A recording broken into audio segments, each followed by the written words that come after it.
No, now it's a Viper. Now it's a Viper. Jaguar or something.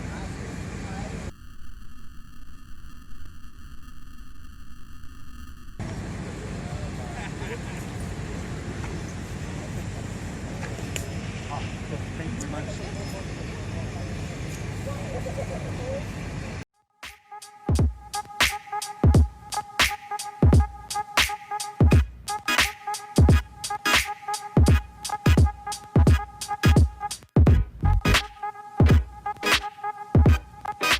So if you've been modifying Saturns for some time, then you know the challenges that exist in just being able to pop onto Amazon, eBay, some internet, and doing a search for X part and a whole litany of parts coming up on the screen, and you being able to choose from it and price shop and all that stuff.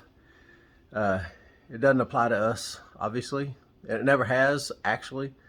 There was a few sites out there, SPS, WRX, SMS, a few, and then of course one by one they dried up and left when Saturn shut down, even before that.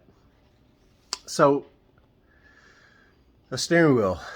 So even having a custom steering wheel on your Satty, right, it's a challenge because unless you have the first gen, I think the first couple of years that had splines on the steering column, you don't have splines on this. You have like two flats. Okay, so you're going to see what I'm talking about. So what I did was I took this old Momo steering wheel that I've had forever and kind of went a roundabout way to make a hub adapter, a custom hub adapter. So follow along. Maybe you can do it better. I don't know. But I hope all this makes sense. But it worked. And so the NRG forged, this is the version 2, I think. This is the quick disconnect. Comes pretty nice boxed. You know, there's some concern that people are buying these chintzy steering wheel / quick disconnect combos, and they're coming apart while you're driving. First, this is what does come with it. There's not really any instructions on it, so you got to kind of just feel your way. There's some kind of fitment deal on here, but none of it is any like what you do with this and this.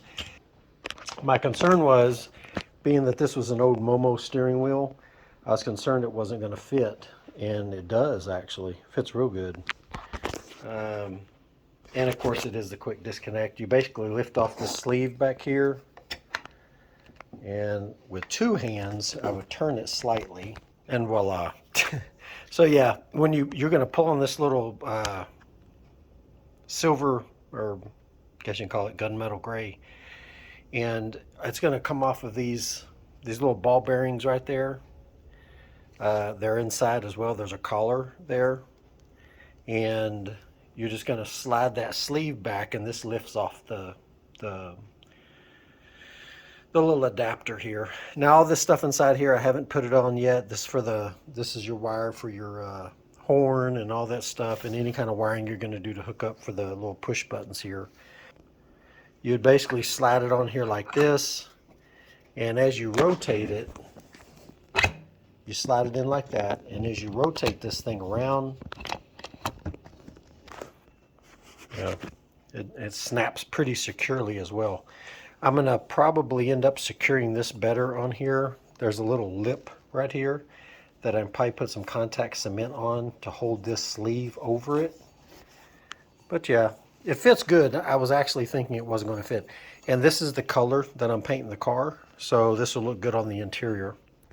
So right inside there you can see how basically I had those guys weld that for me. So this piece here is on for good. So I can't take this off to then go ahead and put on my combination switch. So with this off of here, this one I think does that oscillation too. You know, it'll pull out, and of course you can see inside here, that piece, you don't really get to see it any longer. It's gone. And I thought about somehow, some way putting a roll pin in there and like drilling a hole just through this shaft internal, and then putting a roll pin in there, just put it where I want it, get it situated in, telescoped in, drill the hole, roll pin it, to where, yes, in an accident it would still collapse because it would break that roll pin, because it's not very, it wouldn't be a very thick roll pin. So it'd probably still work that way, but again, I'm stuck because of that, because of the weld. All right, so just, guys, I'll tell you, it's a never-ending saga trying to make, let me turn this fan down. Gotta leave it on though, it's too dang hot. Speaking of, so it's a never-ending saga trying to get something to work for our little Saturns. So what I ain't even gonna take you through what I was gonna try to do. It probably would have worked, but you know what? I had an extra steering wheel laying around. This was from the actual original SC1 steering wheel.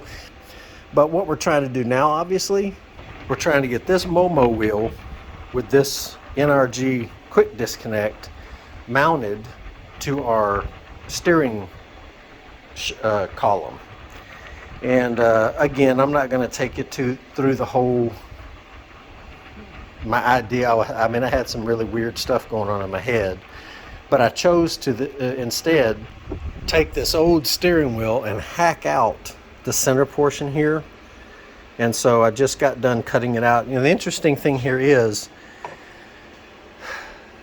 this is steel, the center portion, and the rest of this is aluminum. Now I only imagine, I guess, that they might have heated this up and then put this center portion in here to, I guess that's how they did it, they press fit it.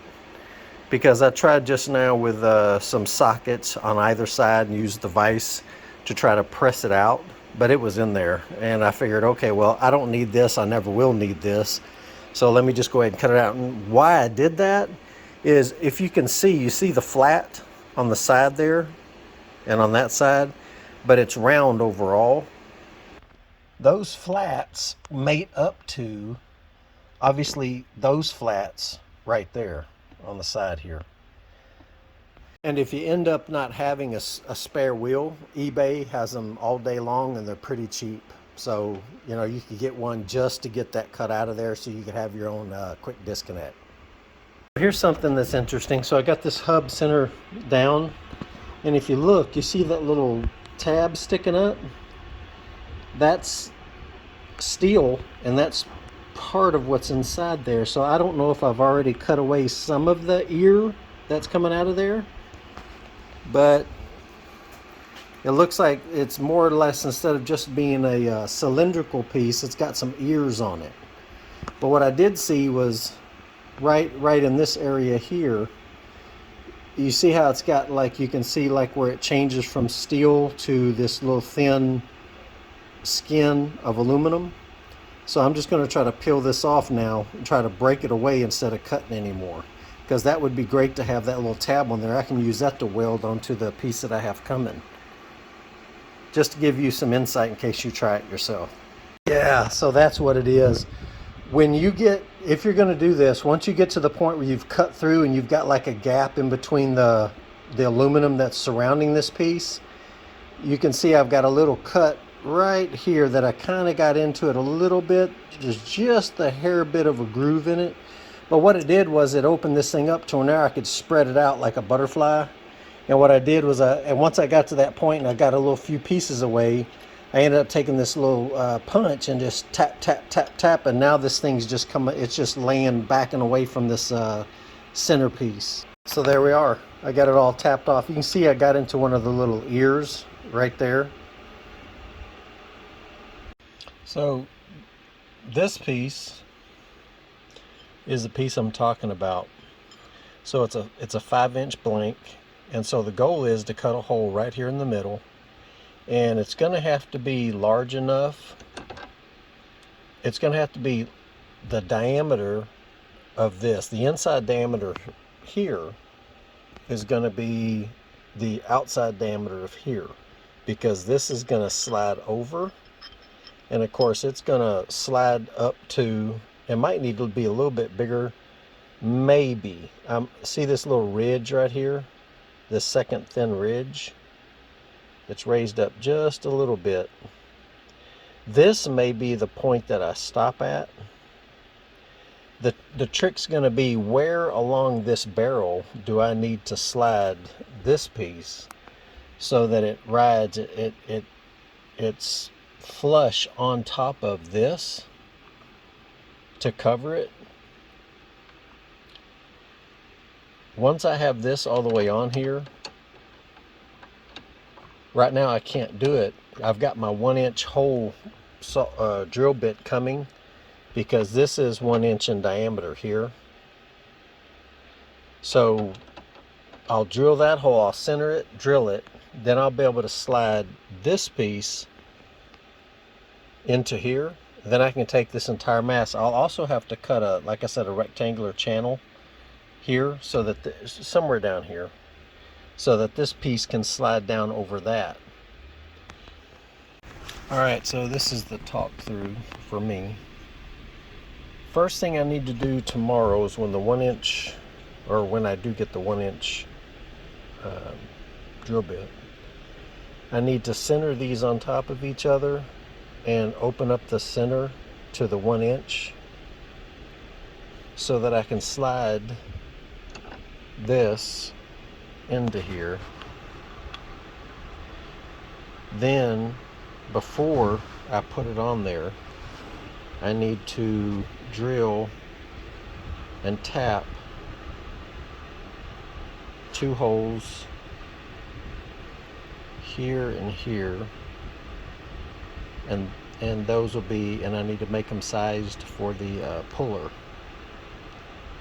Then once that happens, do not connect them in any way. They're just going to be sitting on top of each other with this through the middle.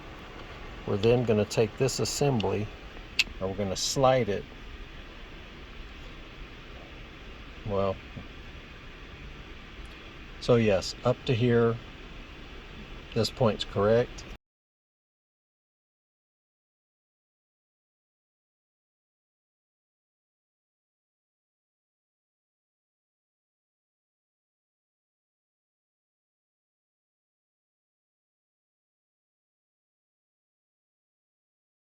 It's a little hard to get them perfectly sitting down flat. This one here probably needs to come up just a little bit.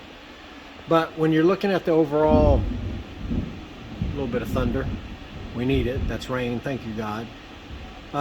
You can see how from this surface up, it's about the same height as this new setup here. So theoretically, it should be the same reach to the stalks of the turn signal and the wiper. So that's great. I mean, it worked out pretty good that way. But this is the adapter for the Chevrolet truck. I'm going to have all this set up for you. But I just want to show you, it is basically going to be the same height as the stock steering wheel is away. It just doesn't have the dishing like here. And it's more flat, obviously.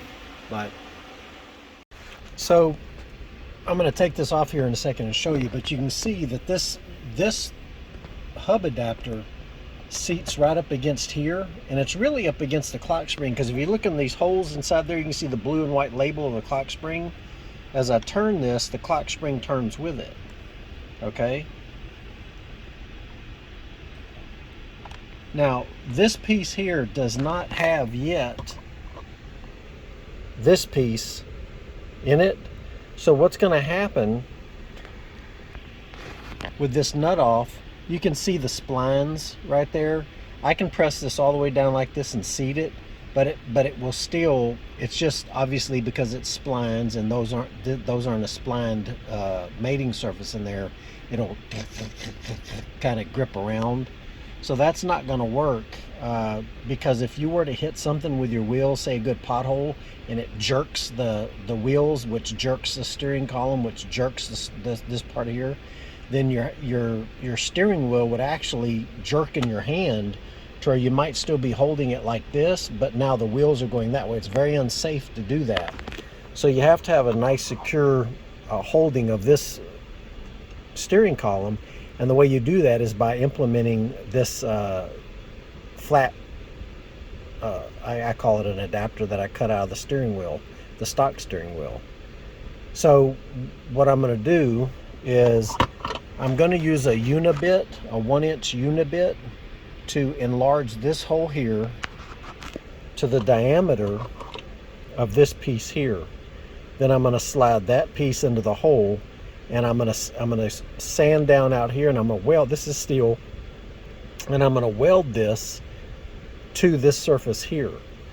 Now the reason it kind of saves me so much problems by doing it like this, because if you'll notice a couple things, the other way I was thinking of doing it was using those two, the blank, drilling a hole in it, then doing something with that second little hub adapter, and then still not having the distance from the shells here up forward. And as I showed you, the turn signal and all that stuff is about the same distance from the stock wheel as it is to the aftermarket wheel. I'll have this for a ground for the horn. These two right here are threaded, and so that when I do make that change and I weld that in here and I seat it onto the hub of the steering column and put the nut on here, well, it's basically pressed on at that point. So that anytime I want to remove this, I would need the ability to use a puller like I did to get the stock one off, and this thing already has the holes here for you to use your puller. These are threaded. Then these two here you can use for your pass-through of your horn. So yeah, I mean, this has been a really beneficial piece to have. Now I will say, if you don't have a steering wheel with basically a flat front, in other words, if it's dished, then yeah, using this is going to push you far enough away to where having to, have your hand on the steering wheel like here and then reach forward for your turn signal may be a reality for you. So, but what I feel works best for me with the steering wheel that I have that doesn't have a dish, it's just a flat-faced steering wheel, basically, is this works perfect. So it gives me enough depth here that I can get this nut on that I'm using to seat it. So we'll put that on here, screw it down, and we'll be able to tighten that up on there. And then this piece goes on. And of course, if you don't already know, there's a little dimple right there, just above the letter R, in between the R and that little symbol. It's a little dimple. I don't know if you can see it because the light's off. But that dimple goes up. And so these wires would end up going through these parts here. And I had them in here before, and I'm going to try to stick them in here right now. And then I can come up here and, of course, get these holes lined up, and that's how my hub is going to be sitting on there, just like that. And so here is this portion bolted to here, and of course there's two here that I've yet to put on. I'm just quick fitting it. And as you can see from out here, if the steering wheel is off, egress, getting in and out of the car pretty easy. And it's not like it's got a roll cage or anything on it, but if you did, it'd be a lot easier to get in and out because the roll cage would be coming up through here. But just for cleaning it up and modernizing it, things like that, and all the scuffing and stuff that I have here on it, I'm going to end up lightly sanding it with a fine grit sandpaper and maybe just doing like a quick matte finish black paint, plastic paint, to kind of just cover up all that. And then of course the steering wheel, you go onto here like so, back out of this, there we go. So that's pretty much what it's going to look like. Let me get this light fixed so you can actually maybe see something here. But I like it. And of course, like I said, if I can fix this to where I can get this light sitting, you reach up for your turn signals, they're right there.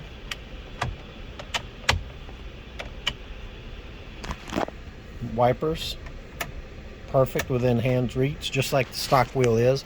And of course these will work, these are your horns.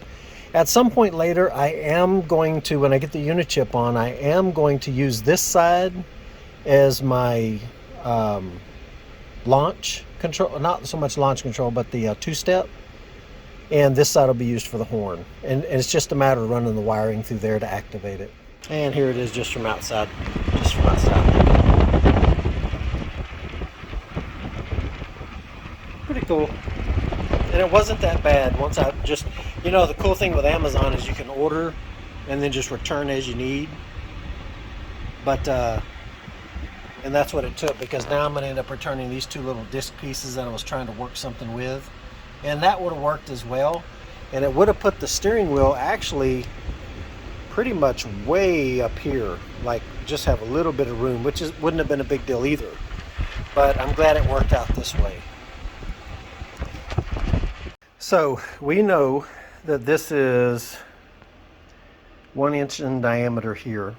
It's got this little rib right here that's a hair bit larger. I'm going to go ahead and just cut to the 1 inch and then test fit it and see if it fits kind of tight in there. That's fine. I'll just pound it in, and this will be just another, you know, as long as it fits in there, that's good. I'll just kind of press it in.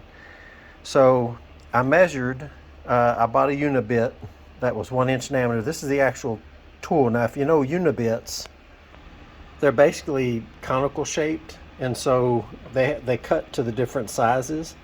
But usually this is best intended for like thinner metal, to where you just need to get to this size and you'll have the hole the same size. You got like this shelf here. So I marked how far I should go in. This is the inch mark right here. And so as you can see, I'm drilling into that, but as I do, it's a 1 inch here at the opening, but it's not a 1 inch through. So what I intend to do is I'm going to flip this over and I'm going to drill it from the other side as well.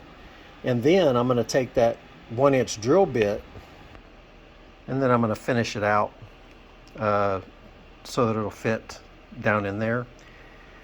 And so hopefully that'll give us what we need. So here's the opposite side done. So you can see it's got the steps. So now I'm going to take that 1 inch drill bit and I'm going to just seat it right here on the edge, and it'll go right on through. But at least now it has something for those teeth to start on. And I'm hoping it goes through smoothly. So I've got the bit halfway through thereabouts, and you can see now it's a straight shot to where it still has yet to cut. When you do this portion of it, you need to keep this thing going very, very slow as it comes down. You want to just let it grab and just listen, and as it just starts to contact, stop, and then feed it down maybe just a 32nd of an inch, and just keep going down slowly like that. I stopped here because this started getting hot, and although I have this C-clamp on here, I'm trying to hold it at the same time to keep it from moving so that it can go straight through without any like binding, and then it rips it out of my hand, that kind of thing. So I'm trying to go super slow, and because of that, it's building up a lot of heat. So this is aluminum. I didn't think it was aluminum, but it is. So, but at any rate, just letting you know. And just take it easy as you cut through here with this bit. So you can see this, just as I set it in there, it's right on the money. I can probably end up pressing it in there the rest of the way just to make sure it's a nice tight fit. I think pressing in is going to be the best bet. I might even want to heat up this collar some to get it to swell some. So yeah, I think I might try that and press it in. Yes, so it's drilled all the way through. This is going to sit just inside here, and what I'm going to want to do is, yes, I'm going to want to, first I'm going to straighten that little kind of odd tang up a little bit, and make sure at the same time that I don't block these two holes, because these are going to be my pullers. So I may need to grind off 2 of these ears that might interfere with that. So I might grind off these 2 and maybe grind off a little bit here, because the only real reason I was thinking of keeping these was if I could weld it. Well, this is aluminum, so the welding's not going to happen.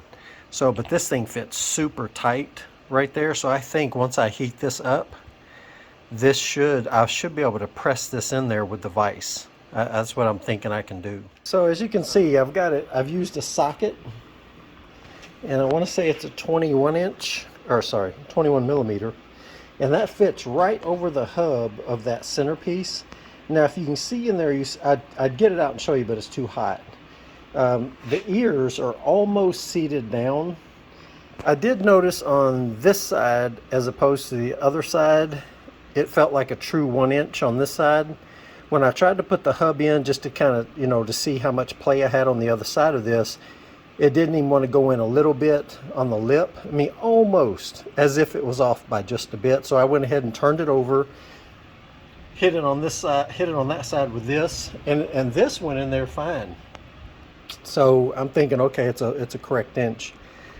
So the rib on here, I left it on there in the middle of the shank. I left the rib on there because I knew I was going to press fit it into here, and I wanted that extra rib in there to give me a little bit more, you know, contact in there. But man, look, I was doing so hard on that thing, I freaking bent the rod here. So probably next time, yes, I did use a little propane torch. Not a cutting torch, but just one of those blue benzomatics, and let it get nice and hot. And I concentrated the heat mostly on the aluminum, so the aluminum could swell open, because the expansion rates for steel and aluminum are different. Steel takes a long time to cool down. Aluminum cools down pretty quickly. So I just kept the heat on there the whole time I was doing it, and I used a little breaker bar on here, and got it to press in that far. So I mean, it's probably, man, about a 1/8 of an inch from seating on there. So we're close. But what I think I'm going to do is I'll take it in Monday to work, and we do have a press there, and I'll take my little torch with me because we don't have one there, and I'll heat it up and I'll press it the rest of the way in, and that way I'll have the power of tons versus, you know, whatever little bit I'm able to muster, and we'll get it pressed in there flush to where those ears seat onto that surface. Yeah, see what it is? You can see it's creating a lip from being pressed in there. So I'm going to take a little, since I know it's fitting tight right now, and I've just got to go a little bit further, I think I'm going to take my little Dremel and kind of work that out in there so that it can go through. And then it should press in no problem. I'm wondering also if it's not that little piece on the shank that I left there. It's possible. But, well, the best laid plans of mice and men often go awry. John Steinbeck. So this isn't a defeat, it's a learning experience. Yes. All right, so this is in there, and I just tried to slip fit it onto the steering column inside, and it's not even anywhere close to getting on those flats for the steering column. Here's what I'm gonna have to do. I'm gonna press this thing off. I'm gonna press it back out. I gotta go to work to do that. So this is like an 18 mil socket. I'll put an short 18 mil socket in here. Press it out this side. Chop off all these ears. Press it back in, but when I do, press it in to where it's gonna be even with this lip that's sticking out. So this flat surface here will be up here. That way it'll slide over the column, engage these flats in here, and Bob's our uncle. The trick's gonna be how far do I push it in, because I'm gonna have to play with it a little bit to get it correct so that it'll seat onto the steering column without really causing a lot of harsh contact in between this and the clock spring. So yeah, so press this out, cut these ears off, press it deeper in so that it gets closer outside here so that it can actually slide onto the column and engage those flats that are inside there. So back to this front. So you can see I did press it further down inside there. This thing was sticking up about an 1/8 of an inch up here with those ears. I cut those ears off. If I can get the camera to... I cut those ears off, and then I used the press at work to press it down. And without knowing, I just said, okay, so what I'm going to do is I'm going to press it down even with this collar and take it home and see what I got. If it's too deep, then I'll have to back it back up toward the opposite side, vice versa. So when I set it on here, let's see here. There we go. See on the side, I think that's going to be okay. Of course, I got to keep in mind, once I tighten this down, it's gonna compress it even further down inside there. So I'm wondering if I don't take it back tomorrow and just push it down maybe about 1/8 of an inch more down. And then that way when the nut tightens up on here, then it won't be like contacting this, and it's not going to contact that anyway, but it's going to be really pressing down on that clock spring. Not that the clock spring has any effect now. It does maintain the horn, but I don't want to hear any every time I'm turning the steering wheel. I guess eventually it would wear out, but then that might also hurt the clock spring turning, and then of course that's what is my turn signal cancel, a horn, stuff like that. So I think it will. I don't know, I got it kind of pressed down here pretty good. I don't know, I may just want to set the nut on there and see. My holes here for the puller if I need them. The trick is I wasn't sure this got seated down in there 100% flat, and I figured as the wheel would turn, it would kind of walk away from the hub. That may still be an issue. I don't know. I guess I could somehow maybe just, I don't know how I could fix that if that does end up being the case. I'm not sure it will be though. So I'm going to put everything on here. I'm just going to mock fit it and see what I got. All right, so this should be the final fit on here.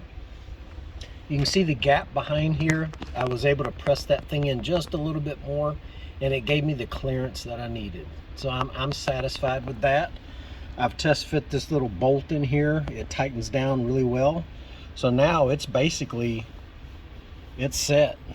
This thing turns, and it should be a good, safe deal. So I'm happy with this. Due to the heating, you can see it went from black to like a bronze color. I'm just going to wipe it down, put some, I don't know, some oil on it, something like that to kind of give it a little bit of sheen, kind of like you would a gun barrel kind of deal. But I think I'm going to keep this color because this fits with my color scheme for my wheels, kind of a bronze color in the engine bay. So, man, we're done. This will work out just fine.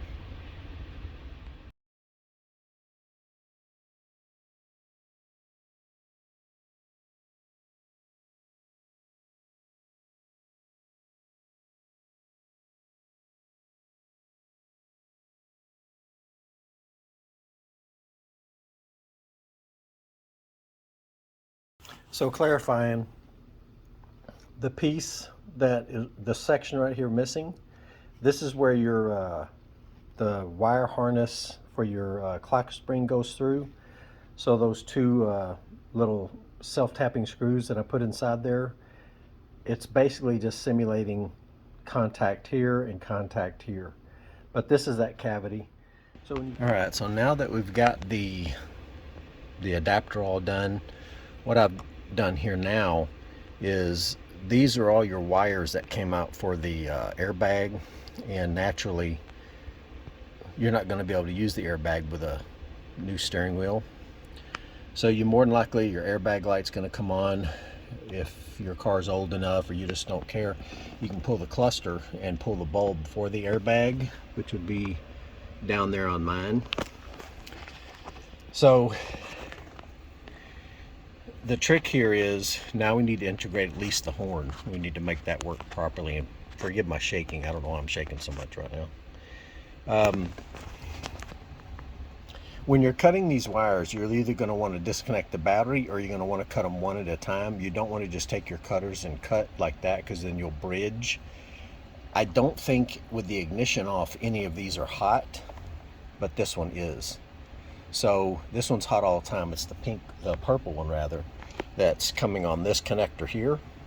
So I cut that, and of course this black one goes over to this one, and there's where it's cut at the black. So all these were on here and I cut them off because we don't need it, obviously, for the airbag. So, but you will need this one. This one's the hot one. I want to show you as well what I ended up doing.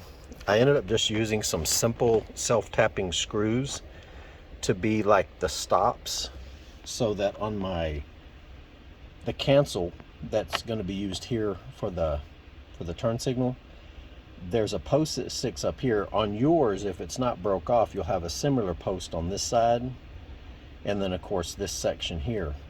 So what I did was I just positioned this adapter to the position where it was at, and I know that with these holes, I've utilized some of these holes and used some short self-tapping screws, and I've just put them into here so that I know that as they're rotating here, that this block here and this post will be in between here, so it'll catch. Because on your stock steering wheel, there's a cavity missing that this goes into, and so this just simulates this. You have this little dip in this adapter, and that sits in here so that when this steering wheel turns, it's going to hit on both those sides, and it's gonna make this rotate with it wherever it's at, you see. So you need to do that so that this will rotate with it. This will rotate this wiring harness with it, so all this will stay basically attached. So just remember, when you're pressing your centerpiece into here, press it all the way until it seats flush with the lip of this that sticks out, okay? And that way when you slide your adapter onto here, it won't contact here, it'll just be barely off of it, and that way it'll make for a smooth turning steering wheel.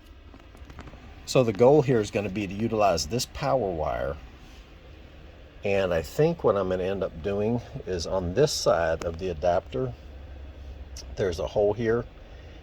I'm going to use another self-tapping screw, and this is going to be my ground. And so the way it's going to work is, this is the back of the Momo steering wheel. I don't know if yours, whichever one you end up going with, is going to have the same setup, but this is how this one works, and they all pretty much work on the same concept. On other cars, they will have like a ring, and you might have saw it in the earlier video where I showed, hey, what's this ring for? It's a real thin ring with a tab on it. That tab would be what you would put your spade on, like your female spade, and that's your contact for a ground. And so you're going to want to have a ground. And what happens is when you press these buttons, this completes the circuit, grounds it out, and there's your horn. So all you're going to do is, on this one in particular, here's our ground, here's our hot, and then of course it bolts to this. And so what you have here is you have two wires as well. Not that it would matter so much, but I'm just going to stick to what is commonly accepted, that black is a ground and red, yellow, whatever, be hot. So these are going to connect black to black, red to yellow, and of course then I'm gonna just bolt this to the steering wheel. So on this side, the way it makes contact is when you snap the steering wheel onto this, then these contacts mate, and now you have basically a wireless, well, a connectionless contact, so that this steering wheel can be removed on and off without disconnecting any wires each time. But on the back of this, you have that repeat. You have yellow and black. So all you're going to do is continue. You're going to take, obviously this will be bolted to here. You're going to run your wires through one of these holes, it doesn't matter. And on the back side, so it'll be coming out of these holes here in the back, and of course this is the side, you're going to want to, and it'd probably be preferable to have it coming out of this hole the way I have it set up, so that right here I know that this is setting, and so that I can grab that wire and that hot wire, and I can make sure that I connect it to the yellow wire here. The black one is the one, you know what? You're only going to run the power wire through that hole. The black one, we're going to ground out on that port right there, on that little hole right there. We'll have to cut the spade off and just put a loop connector, and we'll bolt that directly to here. So the power wire is going to pass through, like I said, probably this one right here, and that power wire we're gonna connect to here, and so that should give us our horn. All right, guys, and so here we are.